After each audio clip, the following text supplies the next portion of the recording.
करती हूँ। और जिन्होंने भी इस रागनी पे खुश होकर पुरस्कार दिया, आशीर्वाद दिया, नाम नहीं बताया, बहुत बहुत धन्यवाद करती हूँ, बहुत बहुत धन्यवाद। आजाद सिंह जी, वो भी इस रागनी पे खुश होकर 100 रुपये का पुरस्कार देते हैं, बहुत बहुत धन्यवाद करती हूँ। कहा कि उनकी कब्र पर नहीं एक भी दिया, उनकी कब्र पर नहीं एक भी दिया, जिनके लहू से जलता था ये चिरागे वतन और जगमगा रही है उनकी हवेलियां, जो बेच करके खा गए शहीदों का कफन, जो बेच करके खा गए शहीदों का कफन। भगत सिंह को आतंकवादी कहा जाता है, राजनीति होती है इनके ऊपर भी, लेकिन भगत सिंह ने यह नहीं सोचा था कि मरने के बाद मुझे शहीद का दर्जा भी नहीं मिलेगा। अरे उसने तो सिर्फ अपने देश के लिए प्राण न्यौछावर किए, चाहता तो वो भी अपना घर बसा सकता था, शादी कर सकता था, बच्चे भी पैदा कर सकता था, लेकिन नहीं, उसका सिर्फ एक जज्बा था, एक मकसद, एक इरादा था कि चाहे फांसी के फंदे को चूमना पड़े, चाहे सर कटाना पड़े, लेकिन अपनी भारत माता आजाद करानी। हंसते हंसते इस देश के लिए अपने प्राण न्यौछावर कर गया। कहा कि अमन बिक रहा है, ये चमन बिक रहा है। आज के हालात है कि अमन बिक रहा है, ये चमन बिक रहा है, और बुरा ना मानो तो खुले लफ्जों में कह दूं कि कुछ गद्दारों के हाथों मेरा ये वतन बिक रहा है, मेरा ये वतन बिक रहा है। आज इस देश की जनता उस राजगुरु सुखदेव को बुलाती है, उस वीर भगत सिंह को बुलाती है कि दोबारा जन्म लेना होगा और फिर से इस देश की रक्षा करनी होगी, नहीं तो ये देश फिर गुलाम हो जाएगा। किस तरह से दूसरी कली में क्या लिखा पंडित मांगेराम जी ने,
भगत सिंह ने जब जन्म लिया उसका बाप जेल में जाया था, बाप जेल में जाया था।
झंडा उठाया था कि देश को आजाद करना है,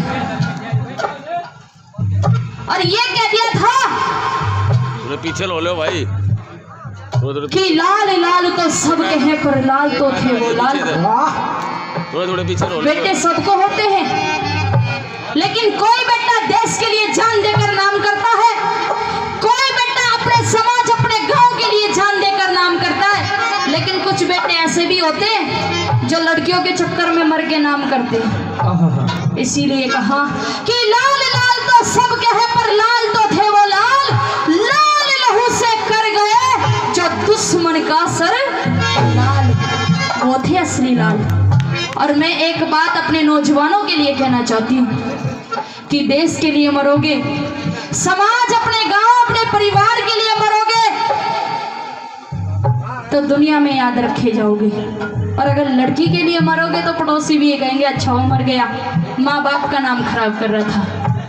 इसीलिए कहा कि क्यों मरते हो यारो इस बेवफा सनम के वास्ते, कि क्यों मरते हो यारो इस बेवफा सनम के वास्ते, 2 गज जमीन नहीं मिलेगी दफन के वास्ते। अरे मरना है तो मरिए अपने प्यारे से वतन के वास्ते, क्योंकि जब तेरी लाश देखेगी तिरंगे में तो हम जैसी कितनी हसीनाएं अपना दुपट्टा उतार देगी तेरे कफन के वास्ते, तेरे कफन के वास्ते, तेरे कफन के वास्ते। भगत सिंह की मां जब भगत सिंह से जेल में मिलने के लिए गई तो ये कहा था बेटा मरना 2 प्रकार का होता है मेरे लाल, एक मरना वो होता है, वेतन ठेकेदार जी 100 रुपए का पुरस्कार देते हैं, बहुत बहुत धन्यवाद। एक मरना वो होता है कि जब इंसान मरता है तो पीछे जो भीड़ होती है ना ये बता देती कि इंसान अच्छा था या बुरा था। एक मरना वो होता है कि जब इंसान मरता है तो 13 दिन 15 दिन तक याद होता है, उसके बाद कोई याद भी नहीं करता कि हाँ कोई इंसान था। और दूसरा मरना वो होता है मेरे लाल कि जब तक दुनिया होती है तब तक उस इंसान को याद किया जाता है कि हाँ भाई कोई इंसान था, अपने लिए तो दुनिया मरती है लेकिन देश के लिए जान देकर गया। दूसरी कड़ी में पंडित मांगेराम जी ने क्या बताया,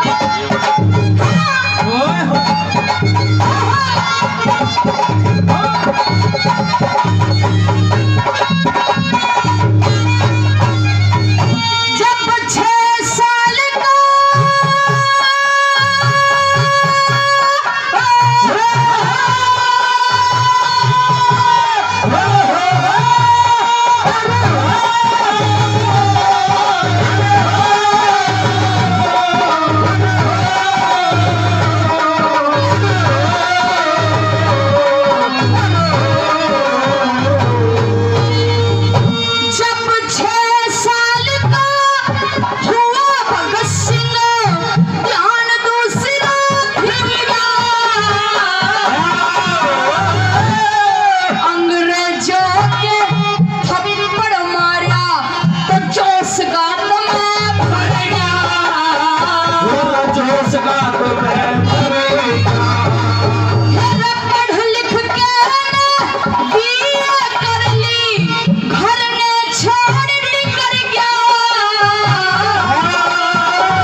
वेतन ठेकेदार जी फिर से 100 रुपए का पुरस्कार देते हैं, बहुत बहुत धन्यवाद। पूछा गया कि बताओ तुम्हारी अंतिम इच्छा क्या है, तो राजगुरु सुखदेव और भगत सिंह ने ये कहा हमारी अंतिम इच्छा ये है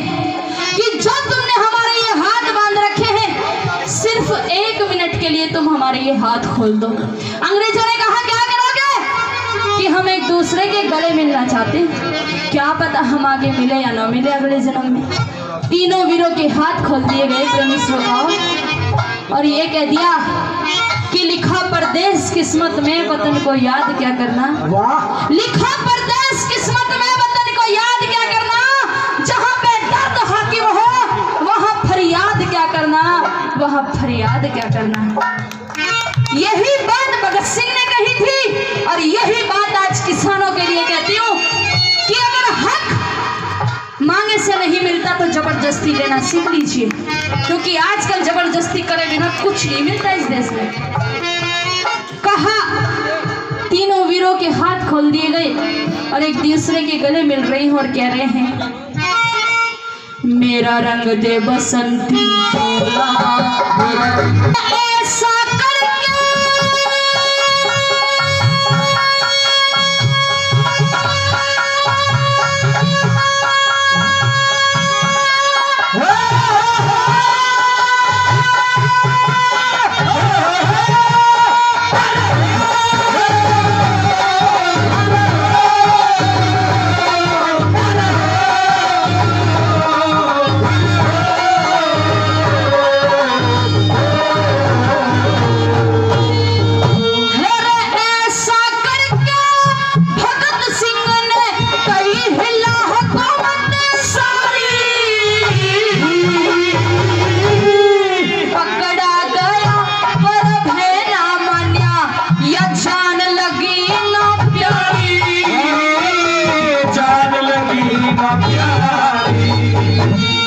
हंसते हंसते फांसी झूला